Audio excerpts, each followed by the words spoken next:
Hello, welcome to my channel, and anybody that's new, welcome. My name is Debbie, I'm the Crafty Shopper. Today we are going to do a Jenga block nesting box. Just a little idea that I wanted to do, and I want to send a big thank you out to Terry. Terry sent me these chickens that Dollar Tree sells, and they were super cute, so she did send 2 of them out to me, and I was very grateful for that, so thank you so much, Terry. And she actually stuck in the box Dollar Tree wood glue. I am going to give it a try. I'm not going to do it on this build because I already got my pieces already glued together, but I am going to try it on another build, and I'm going to test it out and see what the difference is between the Dollar Tree and the Well-Bond glue I use. The blocks we're going to be using is from Dollar Tree Jenga Blocks, aka Tumbling Tower Blocks. They do come in 2 different color boxes. This is the more recent one. It's empty right now because I've already used it. But they are found in the kids section of Dollar Tree. Sometimes they have them on end caps. If you can't find them, ask a store manager. Maybe they have them located in another part of the store, as well as maybe they can tell you when they're going to get them in, or maybe you can ask them to call you. I know a lot of the managers are really good, at least the ones I have in my local stores when I am looking for actually anything in the store. You can order them if you are in the US. You can order them online, dollartree.com. I've heard from different crafters that sometimes you only have to order 3, and sometimes you have to order a whole case. Sometimes some stores are eligible for free shipping to your local stores and some are not. I've heard from other crafters, so it really depends where you live, and you can just double check online if your store is eligible for free shipping, so that you can just pick it up in store when they get them in. Also, here in Canada, we can't shop in store and we can't do any online shopping. It's all in store only. If you want to sign up also too for their newsletter from Dollar Tree, you sometimes they do send out 50% off shipping. So if you do order online, sometimes it's a little bit get a little bit of discount, a little bit of break. I always like to use my L-shape carpenter ruler. You find it in the hardware section at Dollar Tree. When I am gluing the blocks, it keeps them nice and straight together. At least one side will be more straighter than the others because they are not perfect blocks, as we all know that. There's always off by a little bit. And when I go around on my mat, I just keep gluing sections together. Helps keeps them straight. I do use Well-Bond. I do get it at Rona/Lowe's. You can buy it at Michael's, Hobby Lobby. Nikki let me know that. Thank you. I think Walmart sells it too. Now, $4 difference for both sides of the bottle. I always buy the bigger bottle because you get double the amount than you do with the smaller bottle, and then I just pour it because it's easier to play around with this bottle than using a bigger bottle every time you're gluing something. So that's why this one looks a little bit tattered. I do not suggest at all using hot glue making any builds because your builds won't last. They will fall apart eventually. And putting all your hard work into it, you really want it to stick together. Now I have pre-glued the nesting box already in sections, so I suggest getting a pen and paper. Might be just a little bit easier to help you remember the counts. I'm gonna go a little slower than I normally do, and I have mine actually, I'm gonna cover them pieces so you don't get confused. So we're gonna start off with the back panel. I'm not going to tell you total number of blocks until the end because I haven't figured out the feet and exactly if I might do something different to the top of the nesting box. But I do have like the box itself pre-done. I just have to glue the pieces together. So we're going to start off with a row of 6, and you want a row like that. So that's 6 blocks, and you're going to need another 13 right underneath all the way down till you have 14 rows of 6, and this is 84 blocks. Now I have this like the back back panel. I'm gonna call it the back panel. So I'm gonna stick that to the side. Next, what we're gonna do is the side panels. I'm gonna cover it as I go so it's easier to see and maneuver. So we're gonna need 2 of these. So you're gonna do a row of 2, and then you're gonna do another row of 13 underneath to bring it together for 14 rows of 2. And that is 14 rows of 2 is 28. And you're gonna need 2 panels for 1 on each side. I have to keep the little stickers just for my number counts. Now, the next piece we are gonna do, those side panels. So the next one we're gonna do is the shelves. And I'm just gonna call them, I call them the top, middle, and bottom shelf. So this is the top shelf, and they're the exact same.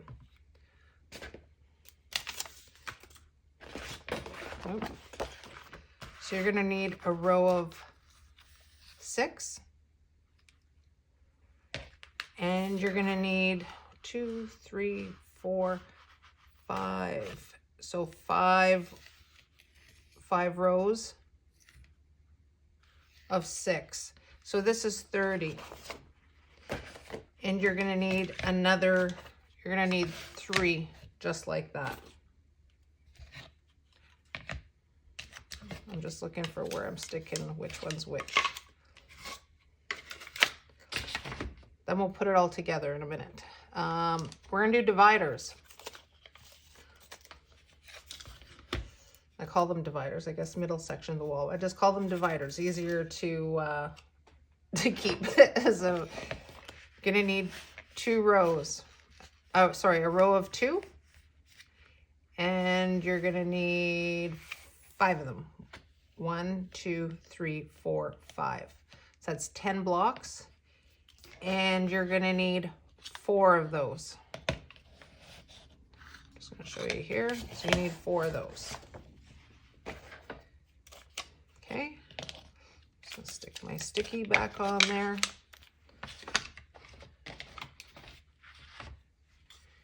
And we are moving on to, now I'm gonna call them front panels is a good saying to call them. You're gonna need a row of 6, and you're gonna need 2 rows. 2 rows of 6 is 12. You're gonna need 2 of these. So that's 24 blocks.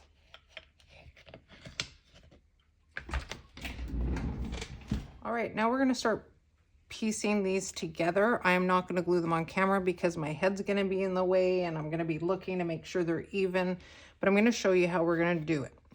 Now we're going to start with the back panel of the 84 blocks, and we're going to lie it down. You're going to let it lie down as you glue it. I do suggest reading on the back of your box whatever glue you use, as long as you use wood glue. I find it works well, and I know a lot of crafters say they use the DT wood glues and it works great. I just prefer Wellbond for my builds, and plus I can't get DT glue here, so that's the one I use. As you're placing it down, I would leave it, and I'm gonna leave it probably for 6 to 8 hours before I touch it, and we're gonna piece it all together at once just in case you have to do any little bit of maneuvering, that the glue is still loose and you want to make sure that it dries solid and straight. We're going to start with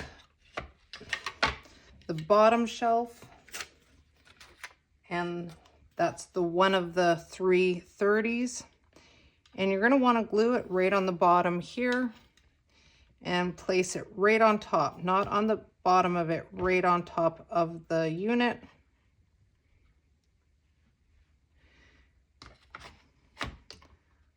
Then we're going to grab 2 of the dividers, the ones of 10, and we're going to place it. We're not going to place it this way because it's going to be too long. It'll stick out over the top one. You're going to, when you're looking at it, you'll see just 2 of the blocks on the side, and you're going to place it on the line so that it's even, right on this line, we're gonna do this one. You're gonna put it right on there. Make sure it's straight. Once you put a little bit of glue, it's not gonna tip over. If it happens to be, you can just use a bottle of glue or something just to hold it up. So we're gonna put 2 of the dividers.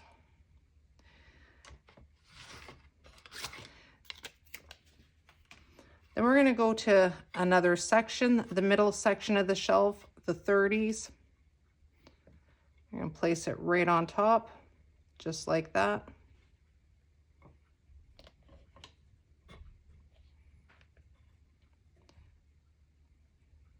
And as you go along, you're gonna see where you're gluing it on.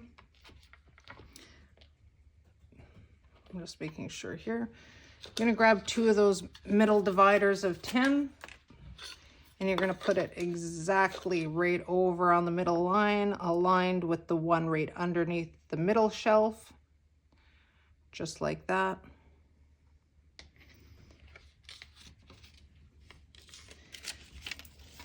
Then we're gonna grab another section of the 30 shelf and add it right on top and glue it right there.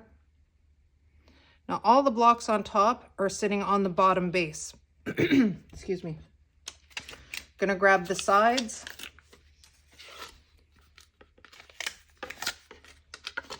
Each of the sides of the side panels are 28 on each side, 56 blocks, and it's not sitting on top, it's gonna sit on the outside. So when you glue your side on, it will be touching the shelves, the top, middle, and bottom shelf, as well as long as the bottom to the back.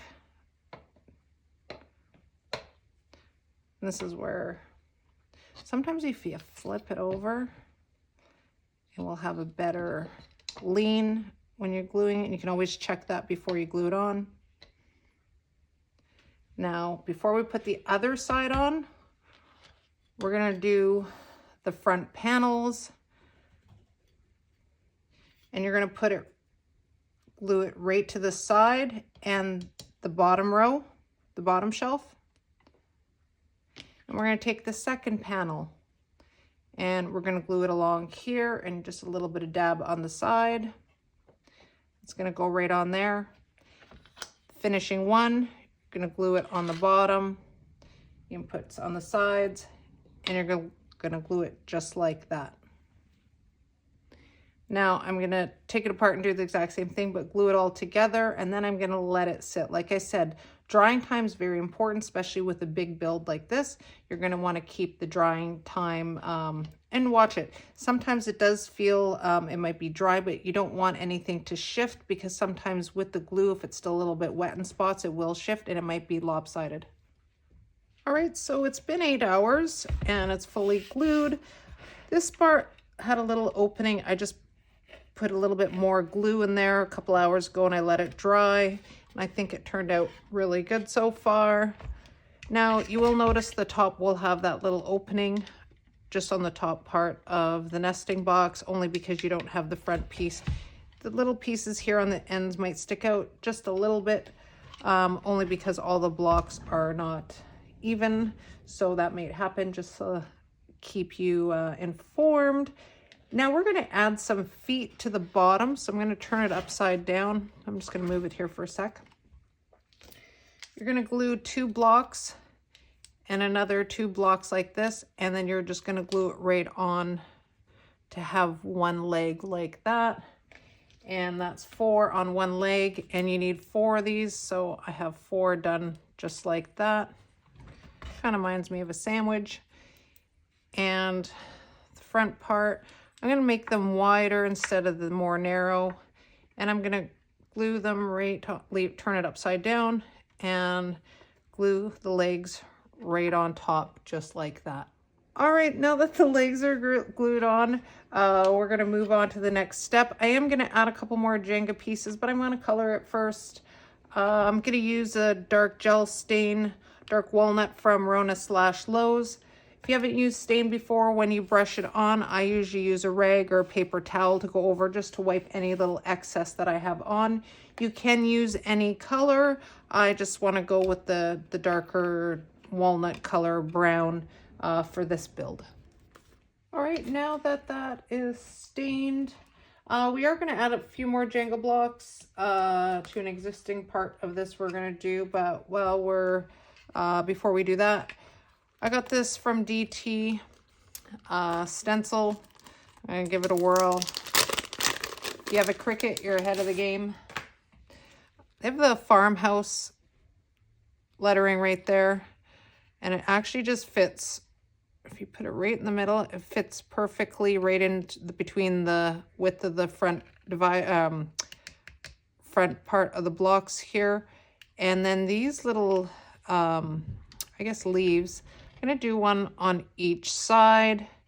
I am just going to use a small little sponge and just some DT white paint.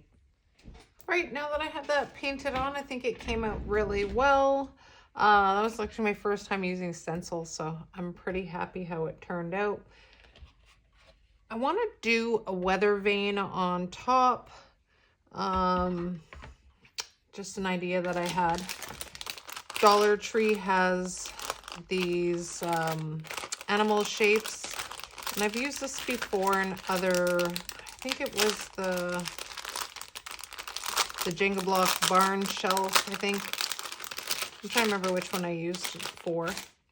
You just stick the feet right in there, and I'd glue that, put a little bit of glue before you stick this up. Actually, this one's pretty tight on there.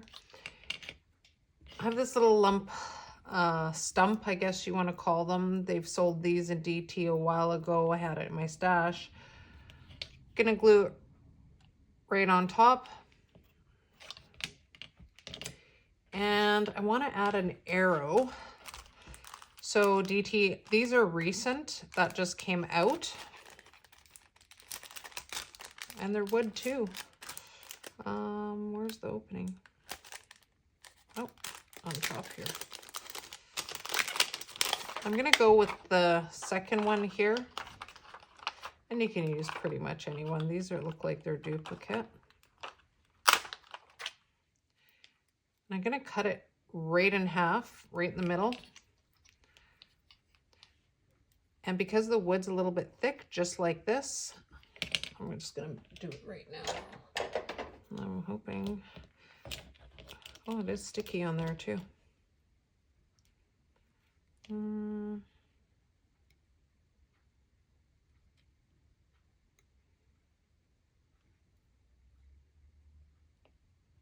Trying to decide where to cut it. Perfect. I'm going to hot glue it right there, and the other one right on the other side, and then hot glue it right on top the stump. And then I'm going to paint this black. If you can't find these in Dollar Tree, maybe you have a stash from Valentine's Day. I don't have the full thing when I was looking through some stuff, and I found this one. This is the felt one that came out this year, and it came with a couple other things in a pack, and I don't remember what because it wasn't in the pack. But you could also use this as well to stick it on there like that. And even if you cut the felt, as you can see me holding it there, it still is upright. So you might have one of those in your stash if you bought this, if you can't find the wood ones. All right, so while the weather vane is drying, I wanted to put the nesting box on something that actually that has a base, just because with putting the chickens down, and I don't want to be moving a bunch of pieces apart. Now, this is an artist panel that I got at Dollarama, and I know that I've seen other crafters buy similar ones at Dollar Tree Plus. I am going to turn it this way, where you have the little walls on the side, and I am just going to, excuse me, and I am just going to paint it a dark walnut. Now that I have it stained, I did see these. These are just grass tiles. Once again, Dollarama. My DT doesn't carry stuff like this. And this one was like $1.75. I am just going to cut it. I did buy two. I'm just going to cut it where it's a little bit longer so it's totally flush, and cut another piece off the second one for the bottom. All right, well, the other two are drying. I'm going to keep going on. So on the inside of the nesting box, I'm going to do two types of eggs. These ones I've had in my stash, and I just have some plain white ones. The reason why I did this build now, I know it's not really an Easter craft, but I wanted to do it so everybody has access to eggs, not wait till after Easter and nobody has any eggs anymore. So you can put pretty much any eggs in there. I'm going to glue the eggs right to the bottom. I'm going to do a bit of hot glue just so that they sit upright. And I'm going to use some Spanish moss. Now, if you can't find any Spanish moss at Dollar Tree, you can also use the decorative shred that I used on my last couple builds, but just chop it up a little bit more. You can also use the reindeer moss or some floral moss as well. So this is what it's like done. When I was gonna glue the eggs to the bottom just so they sit upright, I found they were just a little bit too low. So I took one of these little, I guess they're a wheel from this race car package from Dollar Tree. 4 comes in there, but I had an extra 2 from another pack that I just used. Now you could just even use a Jenga block that would just give it a little bit of height. You're not going to see it because it's going to be concealed underneath, and I just glued it to the bottom on the inside so they stay upright, and then I just put the Spanish moss in. Now here what the rooster looks like, all done. I think it turned out really well. If you don't have one of these little stumps, you maybe use a big top to like a drink bottle, or even top of a mousse, mousse that you put in your hair, like a cap like that. Really anything you could do, and it's just going to be glued right to the top like that. Now, I'm going to just move this out of the way. You don't have to put it in this tray that I am, I'm just going to use a tray just because I want to put some chips on the bottom and I want to keep it concealed. So if I put it in an area where you can't really have the chips out, you could just keep the nesting box with the 2 chickens on the front of it and put it on a windowsill or a certain area. I just like to have the little tray just to keep everything together. So this is also optional. I'm going to add some fence. Now DT has come out with a couple different fences. It's the picket fence. They come in 4 sizes. So this one comes in a piece of 4, and it just has the 4 pickets. Then they have the, I'm just looking at 2 pieces, and it has the 6 pickets on it. I'm going to combine both those 2, and I'm not going to do it all the way around. I just want to add a little something. So I did paint them white. I didn't do a really like thorough cut color because it's just a fence behind a nesting box.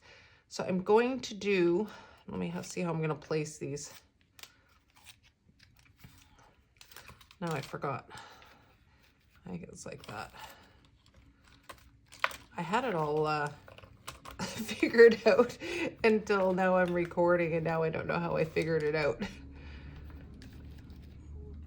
I think I'm going to do it that way, and I think it fits in perfect there. Yes. I'm just going to move this back a bit. So I'm going to place 3 at the very back. So it just depends on the size of, if you are going to use a tray. And I'm just going to hot glue them right on the inside. So 3 on the back, the smaller one, and then a bigger one, and the exact same on the opposite side. And I am just going to glue those right around the border of it. And if you can't find the ones that I just showed you, the wood ones, DT also sells the paper cardboard cutout one, which is great too, because you can cut them to your own liking for size if you want to add a fence as well. Now we're going to do the front of the nesting box, like a little plank coming down where the chicken walks down.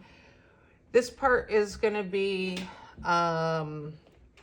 15 blocks. So you're going to need 3 blocks glued like that. You're going to need 4 of these.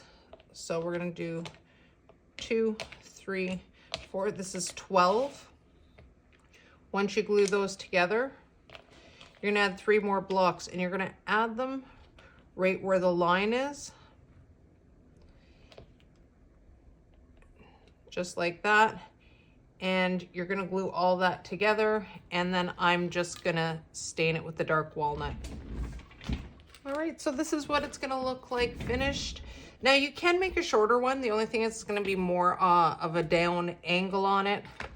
This is what it looks like with the fence. Now there's a little opening in the back, and that's fine because that'll be at the back.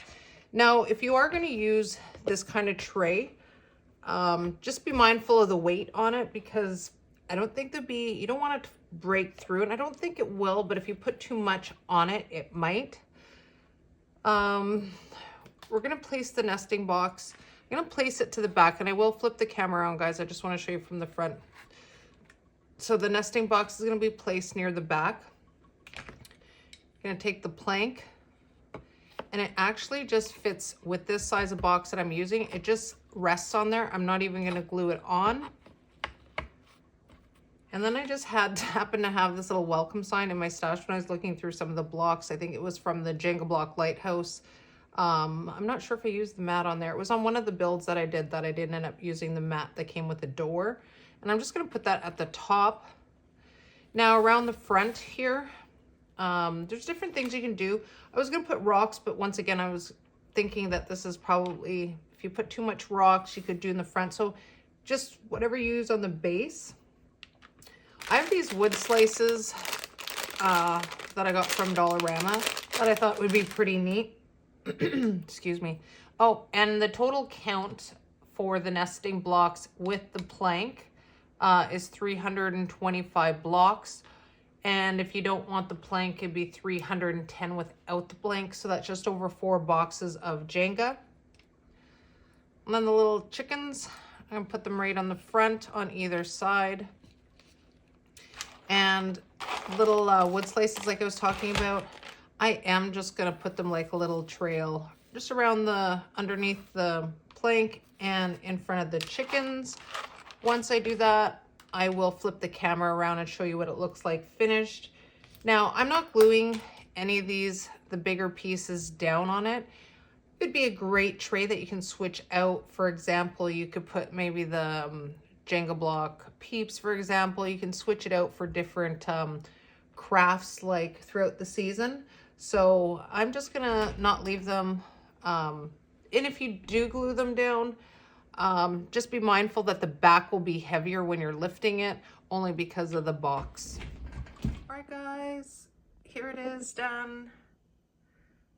I think it turned out super cute. Once again, Terry, thank you so much for the chickens and the DT wood glue. I am going to try it on my next build. Let me know what you guys think in the comments.